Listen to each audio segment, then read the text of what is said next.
எப்பாச்சும் ஒரு நாளாவது, ஏசப்பா என்னுடைய பாவத்தை நீர் ஏற்றுக்கொண்டீர், என்னுடைய வழிகளை நீர் ஏற்றுக்கொண்டீர், என்னுடைய கொடுமைகளை நீர் ஏற்றுக்கொண்டீர், என்னுடைய வேதனைகளையும் மீறுதல்களையும் நீர் ஏற்றுக்கொண்டீரே, அப்புறம் ஏன் நான் துன்பப்படணும்னு எப்பாச்சும் கேட்டிருக்கிறோமா?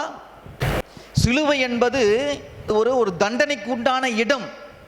யாருக்காக அவர் அந்த இடத்துல தோற்று போனார் என்று நினைக்கிறீங்க? அவர் தோற்று போனார் நிஜம்தான், அவர் பாவமானார் நிஜம்தான், அவர் நமக்காக உங்களுக்காக எனக்காக பலியானார் நிஜம்தான்.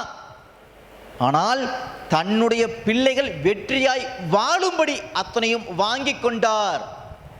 எல்லாவற்றையும் அவர் வாங்கி கொண்டார் என்று சொன்னால் எப்படி நம்ம வழியோட வாழ்வது? அது என்ன நியாயம்? அது நீங்க கேட்டிருக்கிறீங்களா எப்பாச்சு? போதகர்கிட்டையோ இயேசுகிட்டையோ இல்லை நம்மகிட்ட இயேசு பற்றி சொல்றவங்கள்ட்டையோ தாராளமாக தெரிந்து கொள்ளும்படி கேள்வி கேட்கலாம். கடவுள் என்பவர், இயேசு என்பவர் உங்களுக்கு ஓனர் அல்ல, உங்கள் தகப்பன்.